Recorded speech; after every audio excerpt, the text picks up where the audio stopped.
da Associação Tocando em Frente, o canal onde você encontra diversos livros com acesso fácil e gratuito. Inscreva-se, curta, compartilhe.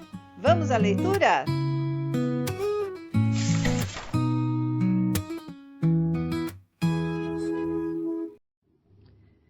Parte 17. Só Paddy, Fi, Bob, Jack e Mad iriam à festa.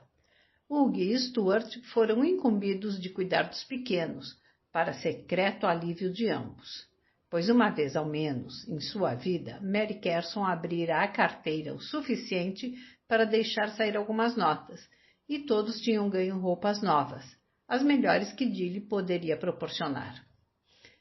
Paddy, Bob e Jack viam-se imobilizados atrás de peitos engomados de camisas, colarinhos altos, gravatas borboleta brancas, casaca preta, calças pretas e colete branco. Seria uma festa muito formal, casaca e gravata branca para os homens, vestidos compridos para as mulheres. O vestido de crepe de Fi, de um matiz azul cinzento particularmente rico, assentava-lhe muito bem, chegando até o chão em pregas suaves. Tinha o decote baixo, as mangas apertadas nos pulsos e era generosamente bordado de contas, ao estilo da rainha Mary. Como aquela imperiosa dama, Fi trazia o cabelo alto com rolos caídos para trás, e a loja de Dilly lhe fornecera uma gargantilha e brincos de imitações de pérolas, que só seriam reconhecidas mediante rigorosa inspeção. Magnífico leque de penas de avestruz, tingidas da mesma cor do vestido, completava o conjunto, menos ostentoso do que parecia à primeira vista. A temperatura estava inusitadamente elevada, e às 7 horas da noite o termômetro ainda marcava mais de 38 graus. Quando Fi e Paddy saíram do quarto, os meninos ficaram embasbacados, pois nunca tinham visto os pais tão suntuosamente belos, tão estranhos. Paddy aparentava, com efeito, os seus 61 anos, mas com tanta distinção que poderia passar por estadista. Fi parecia ter perdido, de repente, 10 dos seus 48 anos, bela, vital, magicamente sorridente. James e Patsy abriram um berreiro, recusando-se a olhar para mamãe e papai, até que eles voltaram ao normal.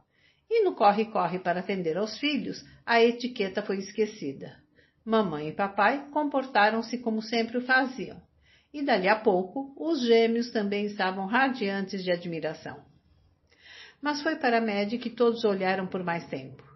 Recordando-se talvez da própria infância e despeitada porque todas as outras jovens convidadas tinham encomendado seus vestidos em Sydney, a costureira de lhe fizera com o coração o vestido de Mad, um vestido sem mangas e decotado. A princípio, Fi se mostrara em dúvida, mas diante das súplicas de Mad e tendo-lhe assegurado à costureira que todas as moças estariam usando a mesma espécie de coisa, quereria ela que a filha fosse chamada de caipira e mal vestida? Fi acabara cedendo. De crepe georgette, levemente acinturado, o vestido tinha uma faixa do mesmo tecido em torno das cadeiras. Era de um cinzento tirante a palha, cor-de-rosa pálido, da cor que a davam, naquele tempo, o nome de cinzas de rosas. Entre ambas, a costureira e Mad haviam bordado todo ele com minúsculos e róseos botões de rosa. E Mad mandou cortar o cabelo da maneira mais parecida possível com o corte das moças de Dilly, rente ao pescoço, à la garçon. Se bem fosse muito encaracolado para ajustar-se inteiramente à moda, ficava-lhe melhor curto do que comprido. Paddy abriu a boca para berrar que ela assim já não era sua Madzinha, mas tornou a fechá-la, sem pronunciar uma palavra. A cena com Frank na casa paroquial, tantos anos atrás, ensinara-lhe muita coisa. Não, ele não poderia conservá-la como uma menininha para sempre. Ela já era uma jovem mulher, e uma jovem mulher intimidada diante da assombrosa transformação que o espelho lhe mostrara. Por que tornar as coisas ainda mais difíceis para a pobrezinha? Ele estendeu-lhe a mão, sorrindo com ternura. Como você está linda, Mad. Eu mesmo lhe darei o braço, e Bob e Jack levarão sua mãe. Faltava exatamente um mês para ela completar 17 anos, e pela primeira vez na vida, Paddy se sentiu velho. Mas ela era o tesouro do seu coração, e nada haveria de estragar-lhe a primeira festa de mocinha. Caminharam devagar até a sede da fazenda, muito cedo para os primeiros convidados, mas eles jantariam com Mary Carson e deveriam estar preparados para ajudá-la a receber os que fossem chegando. Ninguém queria sujar os sapatos, mas 1,5 quilômetros pela poeira de Drogheda significava uma pausa na cozinha para lustrá-los, sacudir a poeira da barra das calças e da bainha dos vestidos que se arrastavam pelo chão. Padre Ralph estava de batina, como sempre. Nenhuma moda masculina para a noite lhe cairia tão bem quanto aquela túnica severamente cortada, que se alargava levemente de cima para baixo. Os inúmeros botõezinhos de fazenda preta que a fechavam, da bainha até o pescoço, e a faixa de Monsenhor de bordas purpurinas. Mary Carson decidiu usar cetim branco, rendas brancas e penas brancas de avestruz. Fio olhava aparvalhada para ela, arrancada a sua indiferença habitual. Aquilo era tão incongruentemente nupcial, tão grosseiramente inadequado. Por que cargas d'água se empetecara daquele jeito, como uma velha solteirona pintada que estivesse brincando de casar? Ela engordara muito ultimamente, e isso não melhorava as coisas. Paddy, contudo, não parecia ver nada de errado. Adiantou-se radiante e tomou as mãos da irmã. Que sujeito amável era ele, pensou o padre Ralph enquanto observava a cenazinha, entre divertido e aliado. Ora viva, Mary, você está linda, parece uma mocinha. Na verdade, ela parecia uma cópia quase exata da famosa fotografia da rainha Vitória, tirada não muito antes da sua morte.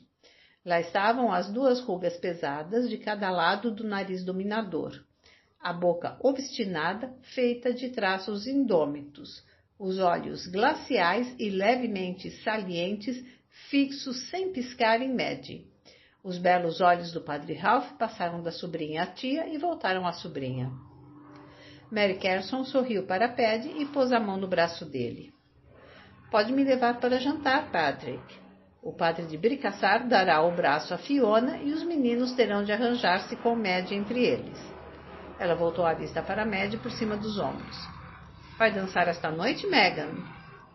Ela é muito novinha ainda, Mary. Não completou 17 anos, apressou-se em dizer Paddy, lembrando-se de mais uma deficiência paterna. Nenhum dos seus filhos aprendera a dançar. Que pena, disse Mary Carson. Foi uma festa esplêndida, suntuosa, brilhante, gloriosa. Foram esses, pelo menos, os adjetivos mais empregados para descrevê-la. Royal O'Mara estava lá, vindo de Inchmurray, a 360 quilômetros de distância. Fora ele quem viera de mais longe, em companhia da esposa, dos filhos e da única filha, embora não se avantajasse demasiado aos outros nesse particular. A gente de Dili não achava grande coisa viajar 360 quilômetros para assistir a uma partida de cricket, quanto mais para ir a uma festa. Duncan Gordon viera de Eshwish. Ninguém mais lograra persuadi-lo a explicar por que dera à sua fazenda, tão longe do oceano, o nome escocês do cavalo marinho. Martin King, a esposa, o filho Anthony e a senhora Anthony, era o poceiro mais velho de Dili, já que Mary Carson não poderia chamar-se assim por ser mulher. Evan Pugh, de Bryce-Pure, que o distrito pronunciara Brackpool. Dominique O'Rourke, de Diban, Rory Hopton, de Bilbao e dúzias de outros. Quase todas as famílias presentes eram católicas e poucas ostentavam nomes anglo-saxões. Havia, particularmente, uma distribuição igual de irlandeses, escoceses e galeses. Não, eles não poderiam esperar pela autonomia na pátria-mãe, nem poderiam, se fossem católicos na Escócia ou no país de Gales, esperar muita simpatia dos indígenas protestantes. Mas aqui, nos milhares de quilômetros quadrados em torno de Lambone, donos de tudo que a vista alcançava, podiam fazer fial para os senhores ingleses. Drogheda, a maior propriedade, possuía uma área superior à de vários principados europeus. Príncipezinhos monegascos, duques liechtensteinianos. Cuidado, Mary Carson era maior do que vocês. Por isso mesmo, rodopiavam ao som das valsas executadas pela suave orquestra de Sydney e recuavam, indulgentes, para ver os filhos dançar o Charleston. Comiam bolinhos de lagosta e ostras cruas geladas, bebiam o champanhe francês de 15 anos de idade e o uísque escocês de 12. Para dizer a verdade, teriam preferido comer uma perna assada de carneiro ou um bom naco de carne de vaca preservado em salmoura, e teriam gostado muito mais de beber um rum barato, muito forte, de Budenberg ou o bitter de Grafton tirado do barril. Mas era bom saber que as melhores coisas da vida estavam ao alcance das suas mãos. Sim, havia anos magros, muitos deles. O dinheiro ganho com a lã era cuidadosamente guardado nos anos bons para valer-lhes contra as depredações dos anos maus, pois ninguém poderia prever se haveria chuvas ou não. Mas aquele era um bom período. Fora-o durante algum tempo, e havia pouca coisa em que gastar em Gile. Para quem nascera nas planícies de solo negro do grande noroeste, não existira na terra outro lugar como aquele. Não faziam nostálgicas peregrinações à velha terrinha, que nada fizera por eles senão persegui-los por suas convicções religiosas, ao passo que a Austrália era um país católico demais para abrigar perseguições. E o grande noroeste era o lar deles. De mais a mais, Mary Carson pagava as despesas aquela noite, e ela bem poderia dar-se esse luxo. Dizia-se dela, a boca pequena, que tinha dinheiro suficiente para comprar e vender o rei da Inglaterra. Possuía dinheiro em aço, dinheiro em prata, chumbo, zinco, dinheiro em cobre e ouro, dinheiro numa centena de coisas diferentes, mas coisas que literal e metaforicamente davam dinheiro. Fazia muito tempo que Drogheda deixara de ser sua principal fonte de rendas. A fazenda não era mais que um hobby lucrativo. Padre Ralph não dirigiu a palavra diretamente a Madge durante o jantar, nem depois dele. Durante toda a noite, de caso pensado, não tomou conhecimento dela. Magoada, os olhos da jovem o procurava onde quer que ele estivesse na sala de visitas. Cônscio disso, ele ardia por aproximar-se e explicar-lhe que seria desastroso para a reputação dela e para a dele dar-lhe maior atenção do que a que dava, digamos, a senhorita Carmichael, a senhorita Gordon ou a senhorita O'Mara. Como Madge, ele não dançava. E como em Madge, nele estavam postos inúmeros olhares, pois os dois, sem sombra de dúvida, eram as duas pessoas mais bonitas da sala. Metade dele detestava a aparência de Madge naquela noite. O cabelo curto, o lindo vestido, as delicadas sandálias de seda cinzas de rosas com os saltos de 5 centímetros. Ela estava crescendo e seu corpo assumia contornos muito femininos. E a outra metade dele se ocupava em constatar, terrivelmente orgulhoso, que ela punha no chinelo todas as outras jovens. A senhorita Carmichael tinha feições patrícias, mas carecia de beleza especial daquele cabelo entre ruivo e dourado. A senhorita King possuía deliciosas tranças loiras, mas faltava-lhe o corpo elástico. A senhorita Mackail era assombrosa de corpo, mas de rosto parecia um cavalo comendo maçã através de um alambrado. Sua reação global, no entanto, foi de decepção no mesmo tempo que sentia um desejo angustiado de fazer recuar a folhinha. Ele não queria que Madge crescesse, queria que a menininha que pudesse tratar como seu querido bebê voltasse. Vislumbrou no rosto de Paddy uma expressão que lhe espelhava os próprios pensamentos, e sorriu debilmente. Que felicidade seria a sua se pelo menos uma vez na vida pudesse mostrar seus sentimentos. mas o hábito, o adestramento e a discrição estavam nele demasiado entranhados. À proporção que a noite se adiantava, as danças se tornavam cada vez mais desinibidas.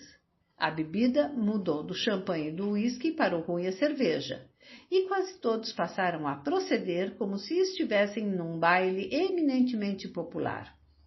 Às 2 da manhã, só a ausência total de trabalhadores rurais e empregadas domésticas poderia distingui-lo dos costumeiros entretenimentos democráticos organizados no distrito de Dili. Paddy e Fi ainda estavam de serviço, mas à meia-noite Bob e Jack saíram com Maddie. Nem Fi nem Paddy se deram conta disso. Estavam se divertindo. Se os filhos não sabiam dançar, eles sabiam e dançavam. Dançavam também quase sempre juntos.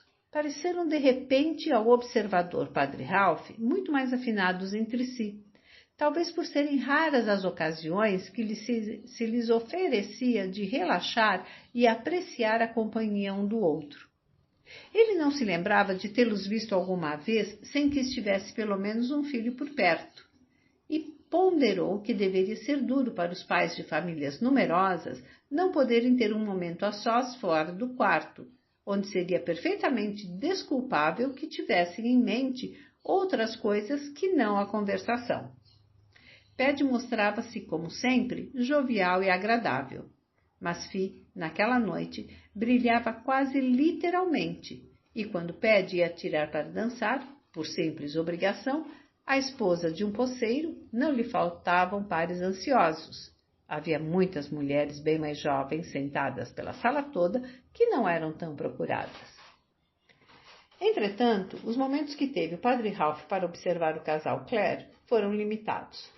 Sentindo-se 10 anos mais moço assim que viu Maddie sair da sala, mostrou-se mais animado e deixou estupefatas as senhoritas Hopton, Mackail, Gordon e O'Mara, dançando muito bem, o Black Bottom com a senhorita Carmichael. Depois disso, foi a vez de cada uma das moças descomprometidas da sala e até da pobre e feia senhorita Pugh, e como a essa altura todo mundo estava completamente relaxado e de boa vontade, ninguém condenou o padre, cujo zelo e cuja bondade foram com efeito muito admirados e comentados.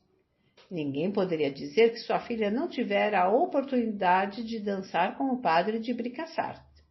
Claro está que, se não fosse uma festa particular, ele não teria podido fazer um movimento sequer na direção da pista de dança. Mas era tão bom ver um homem tão extraordinário divertir-se de verdade ao menos uma vez na vida.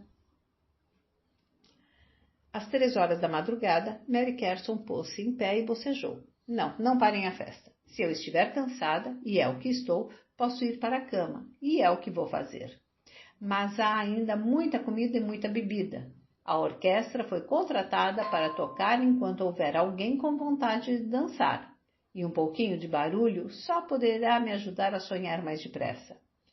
Padre, quer me ajudar a subir a escada, por favor? Assim que saiu da sala de visitas, ela não se voltou para a majestosa escadaria, mas, acompanhada do padre, guiou-o para a sala de estar, pesadamente apoiada no braço dele. A porta estava fechada. Mary esperou enquanto ele usava a chave que ela lhe entregara. Depois precedeu-o na sala. Foi uma boa festa, Mary, disse ele. Minha última festa. Não diga isso, querida. Por que não? Estou cansada de viver, Ralph, e vou parar. Seus olhos duros zombavam. Duvida do que digo? Por mais de 70 anos, fiz precisamente o que desejei fazer e quando desejei fazê-lo. Por isso, se a morte imagina que é ela quem vai escolher o momento da minha partida, está muitíssimo enganada. Morrerei quando eu tiver escolhido a hora. E olhe que não pretendo suicidar-me. É a vontade de viver que nos mantém vivos, Ralph. Não é difícil parar quando realmente o desejamos. Estou cansada e quero parar. É muito simples. Ele também estava cansado. Não exatamente de viver, mas da fachada, do clima, da ausência de amigos com interesses comuns, de si mesmo.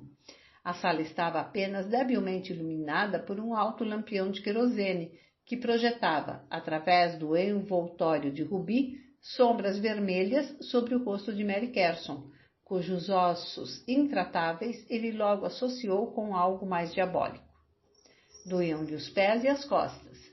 Fazia muito tempo que ele não dançava tanto, embora se orgulhasse de acompanhar sempre a última moda, fosse ela qual fosse. 35 anos de idade, um senhor de província e como força da igreja? Terminara antes de haver começado. Oh, os sonhos da juventude, e a imprudência da língua da juventude, a violência do gênio da juventude. Ele não fora suficientemente forte para enfrentar a prova, mas nunca tornaria a cometer o mesmo erro. Nunca, nunca. Mexeu-se inquieto e suspirou. De que adiantava? A oportunidade nunca mais voltaria. Já era tempo de enfrentar o fato com coragem e realismo. Já era tempo de renunciar aos sonhos e esperanças. Você se lembra de eu lhe haver dito, Ralph, que o enganaria, que faria com que o tiro lhe saísse pela culatra? A voz seca e velha arrancou ao devaneio a que o cansaço o induzira.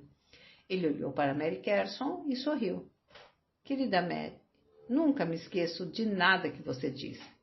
Francamente, não sei o que teria feito sem você nos últimos 7 anos. Seu espírito, sua malignidade, sua percepção.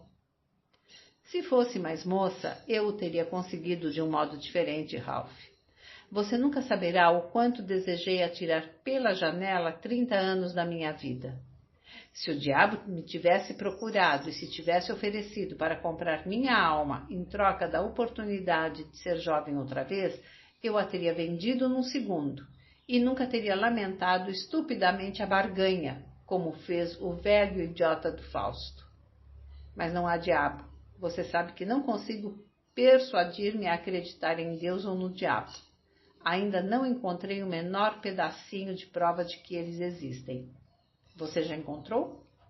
Não, mas a crença não repousa em provas da existência, Mary.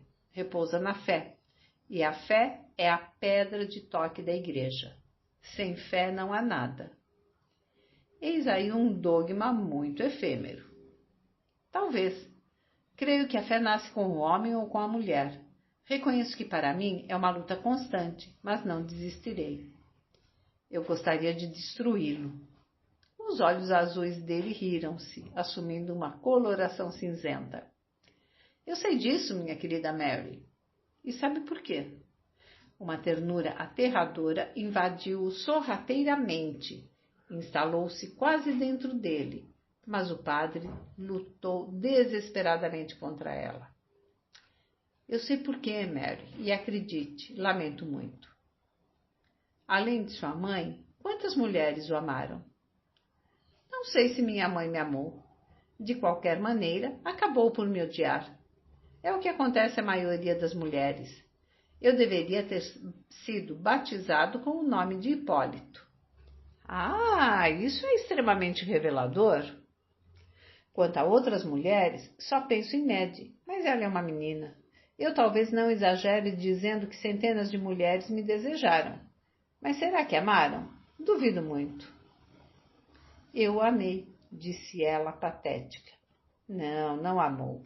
Eu sou o estímulo da sua velhice, nada mais. Quando você olha para mim, eu lhe recordo que você já não pode fazer, por causa da idade. Engano seu. Eu o amei, e só Deus sabe quanto. Pensa por acaso que os meus anos impossibilitam automaticamente o amor? Pois bem, padre de Bricassar, deixe-me dizer-lhe uma coisa. Dentro deste corpo estúpido, ainda sou moça, ainda sinto, ainda desejo, ainda sonho, ainda me divirto a valer e me impaciento com restrições com o meu corpo. A velhice é a mais amarga vingança que o nosso vingativo Deus nos inflige. Por que não envelhece ele nossos espíritos também? Encostou-se no espaldar da poltrona e fechou os olhos, enquanto que entremostrava irritadamente os dentes. Irei para o inferno, é claro, mas antes de ir, Espero ter a oportunidade de dizer a Deus que ele não passa de um mesquinho, rancoroso e deplorável arremedo de divindade. Ela calou-se por um momento, enquanto suas mãos agarravam com força os braços da poltrona. Depois começou a descontrair-se e abriu os olhos. Estes cintilaram com tonalidades vermelhas à luz do lampião, porém sem lágrimas, mas com algo mais duro, mais brilhante. Ele prendeu a respiração com medo. Ela parecia uma aranha. Ralph, há um envelope sobre a minha mesa. Quer fazer o favor de trazê-lo para mim? Dolorido e amedrontado, ele ergueu-se, foi até a secretária dela, sopesou a carta, olhou-a com curiosidade. O anverso do envelope estava em branco, mas o reverso fora convenientemente lacrado e selado, com o seu selo, em que se via uma cabeça de carneiro e um D grande. Levou-o até onde ela estava e estendeu-lhe, mas Mary fez sinal de que se sentasse, sem pegar na carta. É sua, disse ela, e soltou uma risada nervosa. O instrumento do seu destino, Ralph, eis aí o que é. Meu golpe derradeiro e o mais revelador em nossa longa batalha. Infelizmente não estarei aqui para ver o que acontece, mas sei o que vai acontecer, porque o conheço. Conheço-o muito melhor do que você imagina. Presunção insuportável. Dentro do envelope encontra-se o destino da sua vida e da sua alma. Terei de perdê-lo para Maddie, mas mexi meus pauzinhos para que ela também não fique com você. Por que a odeia tanto? Eu já lhe disse uma vez, porque você a ama. Mas não desse jeito. Ela é a filha que nunca poderei ter, a rosa da minha vida. Maddie é uma ideia. Mary, Maddie é uma ideia. A velha, porém, contraiu os lábios num sorriso zombeteiro. Não me interessa falar sobre a sua querida Maddie. Não tornarei a vê-lo, de modo que não quero perder o tempo que tenho com você falando sobre ela. A carta. Quero que você jure pelos seus votos de religioso que não a abrirá enquanto não vir com os seus próprios olhos meu corpo morto. Nesse momento, porém, a abrirá sem demora, antes de me enterrar. Jure. Não há necessidade de jurar, Mary. Farei o que você me pede. Jure ou atiro de você. Ele deu de ombros. Está bem. Juro pelos meus votos de sacerdote.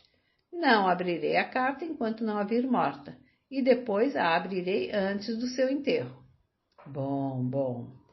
Mary, por favor, não se preocupe. Isso não passa de uma fantasia sua. Amanhã cedo você rirá de tudo. Não verei o amanhã.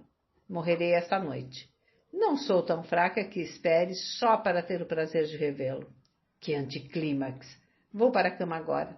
Quer me levar até o alto da escada, por favor? Ele não acreditava nela, mas pôde perceber que não adiantaria discutir e ela não parecia disposta a ouvir-lhes as brincadeiras nesse sentido. Só Deus estabelecia a hora da morte de uma pessoa, a menos que, valendo-se do livre-arbítrio que ele lhe dera, essa pessoa desse cabo da própria vida. E ela lhe dissera que não faria isso. Portanto, ajudou a subir, resfolegante, a escada e, chegando ao patamar, tomou-lhe as mãos nas suas e inclinou-se para beijá-las. Ela afastou-as de si. Não, esta noite não. Na minha boca, Ralph. Beije-me na boca como se fôssemos amantes. A luz brilhante do candelabro, aceso para a festa com 400 velas de cera, ela viu a repugnância no rosto dele, o recuo instintivo, e quis morrer nesse momento. Quis tanto morrer que a espera se lhe tornou intolerável. Mary, sou um padre, não posso. Ela riu-se, um riso agudo, sobrenatural. Ora, Ralph, que grandíssima impostura é você! Impostura como homem, impostura como padre. E pensar que você já teve a temeridade de oferecer-se para fazer amor comigo. Tinha tanta certeza assim de que eu recusaria? Como eu quisera não ter recusado. Eu daria minha alma para vê-lo esquivar-se do compromisso, se pudéssemos ter de volta aquela noite. Impostor, impostor, impostor. Isso é o que você é, Ralph.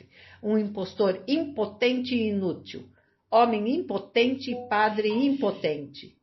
Não creio que conseguisse levantá-lo e mantê-lo levantado, nem mesmo para a Santíssima Virgem. Já conseguiu levantá-lo alguma vez, padre de Bricassart? Impostor. Lá fora ainda não despontara a aurora, nem a claridade que a precede. A relva pairava macia, densa e muito quente sobre Drógueda. Os convidados estavam se tornando extremamente barulhentos. Se a sede da fazenda possuísse vizinhos próximos, havia muito tempo que a polícia teria sido chamada. Alguém vomitava copiosa e repulsivamente na varanda, e debaixo de uma cavalinha, duas formas indistintas estavam agarradas uma na outra. Padre Ralph evitou o vomitador e os amantes, caminhando em silêncio sobre o flexível reovado recém-aparado, com tamanha tormenta a agitar-se-lhe na mente, que não sabia nem queria saber onde ia. Só queria estar longe dela, da medonha aranha velha, convencida de que teceria o casulo da sua morte naquela noite maravilhosa. O calor ainda não era extenuante. Havia um tênue agitar-se do ar e um esgueirar-se de lânguidos perfumes de borônias e rosas. A quietude celestial que só as latitudes tropicais e subtropicais podem conhecer. Ó Deus, estar vivo, estar realmente vivo, abraçar a noite e viver, e ser livre. Deteve-se na extremidade mais distante do gramado e elevou os olhos para o céu, numa instintiva busca aérea de Deus. Sim, lá em cima, em algum lugar, entre os pontos tremeluzentes de luz tão pura e celestial. Que era mesmo aquilo acerca do céu noturno? Que, estando erguida a pálpebra azul do dia, o homem permitia lampejos de eternidade? Só a contemplação da paisagem das estrelas poderia convencê-lo de que o infinito e Deus existiam.